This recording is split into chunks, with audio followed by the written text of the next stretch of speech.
Today I'm trying secret restaurants, some so secret you'll have to go inside a cave just to find it. And this restaurant that's in the middle of the ocean, where the only way to get to it is by a boat. Or like this library that I'm in, where one of these books is a secret button to a hidden restaurant. Yeah, I don't think this is it. This one gotta be it. It's one of these books. All right, I found it. It's this book right here. It has a little iguana in it, a secret code. You just push this.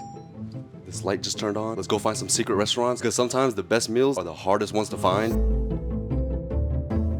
This first restaurant is called Igu in Peace, and it's located in Tokyo, Japan. I was told to follow a server to a secret room that I would have all to myself. I made it in. It's a dimly lit speakeasy bar. As soon as you walk in, you're met with all the decorations. They have a car that you can sit down and eat in. I'm inside of the VIP room. You get this whole room to yourself for about 1,000 yen. Comes with a bathtub in case you want to take a quick bath. You can invite your friends here. First, you have to make some friends. Everything's really already chosen for you, so you don't really have to order. But this is only the VIP experience. Starting off with our veggies. Made a little tomato sandwich.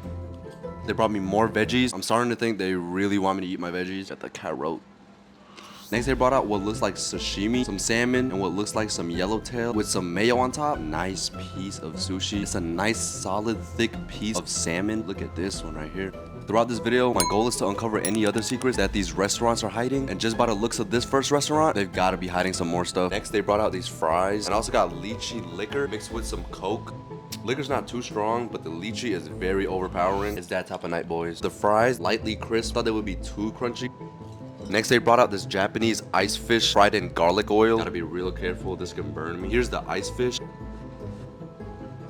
So much garlic, but it's not too overpowering. Honestly, just melts in your mouth. I don't think this is very healthy. The next dish they brought out is this pizza. They got some oregano on there, olive oil, melted mozzarella. Look how thin these slices are. Literally has no add. Very simple, but that flavor just punches you right in the face. All this food is making me so tired. I can fall asleep right here. While I waited for my next dish, I went to go see what other secrets I could find. Oh my god. No, I'm playing. It's just a bathroom. A very mysterious bathroom. They brought out this tray of steak. Look at the cut. Look how pink it is. This thing just looks tender. Came with some salt on the side and some chimichurri. Throw some on there. Some onions. This is really all you need on a steak. Nice juicy steak. Look how tender this is. Honestly smells and looks like your girl. Last but not least, they brought out a brownie. The only thing I found that were pretty secretive were all the different little rooms you could eat in. This library was a very creative cover-up, but this next restaurant takes more than just a hidden door to find. Because this next one takes us to one of the largest islands in Greece. Kefalonia, Greece. Where this boat will be taking us to our table. Oh, and there's no menu. Whatever we catch on this boat, we get to grill and eat it. So we split into two groups out into the ocean to start on our catch. We got to the net, and something about not knowing what we were gonna catch and basically rolling the dice made this lunch 10 times better. Our guide was pulling the net in for about 5 minutes.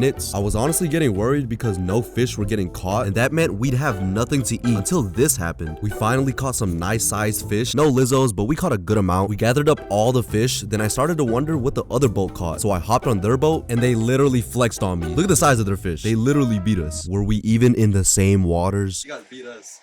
It was way bigger than what we got. A secret that this tour holds is what they do before the meal is prepared. They take you to these secret beaches that are considered to be some of the best beaches in the world, just so you can swim around and get ready for the upcoming meal. When it was time, we made our way to another secret beach where we would have our meal inside a cave. As they prepared the meal, they brought out fruits and drinks. I went to check on the food, and we caught about 50 fishies, some fried and some grilled. Can you believe all this was going on inside a cave? The food finally came out, and I was in shock. There was so much food. Everybody was just passing plates around, grabbing as much fish as they can. I grabbed one of everything. Oh my goodness, what the heck? Alright, first we got the barracuda. Oh my god, look at his long face. My god, that was the freshest fish I've ever had. I don't know the name of this one. This one's a bit wetter. All the good seasoning came from the salt water it was swimming in. I grabbed one of the fried fish, and it was perfectly crisp. It was small, but packing flavor. This is as fresh as it gets. The food was amazing, but the people I met along the way made this experience worth it. I might say this is not a restaurant, but I see a chef, table, food. In my book, that qualifies as a restaurant. This next restaurant takes us all the way to Coron, Philippines, and it's so secret. You'll have to take a 30-minute van ride and then a 15-minute boat ride to this restaurant that's literally floating. These are the houseboats. It's a project made up of floating houses that have become the only accommodation in the entire island. There are 16 15 rooms, and the owner has also changed lives with this project by employing over 205 workers, which are all from the Tagbanua tribe. They have the restaurant where you can eat and hang out at, or you can have whatever you want delivered straight to your room. I feel like I should give you guys a tour. Here's the bedroom. Here's the toilet. I can take a shit and it'll be bigger than this toilet. And to flush, we have to pump it.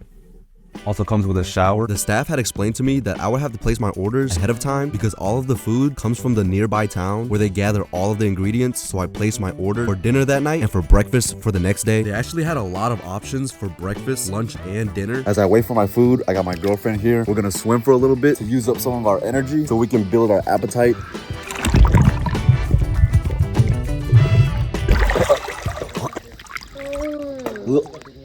The dinner boat eventually pulled up to take us to the restaurant. The restaurant was set up super nicely. They had their own bar. You could even sit next to the water, and they even had tables for bigger groups. I started off with fresh pineapple juice and a pina colada. Yeah, it was that type of night, boys. And since they already had all of my orders, the food was easily prepared and served. The table quickly filled up with so much food, and I started off with the calamari. These were a nice size, lightly battered. Then I got the pork lumpia. These things were girthy. And then I attacked the black squid ink pasta. This is literally pitch black. The owner of the houseboats is Italian, so there are a lot of pasta options. You know Italians. The squid just squirted all over my lips. The pasta had an Alfredo and mushroom type of taste, and it got real messy. Next was this shrimp in a coconut milk. You know I had to suck the head off. I got it with the vegetables and rice. That coconut was so creamy. Next I got the classic sinigang, but I've never had it with shrimp.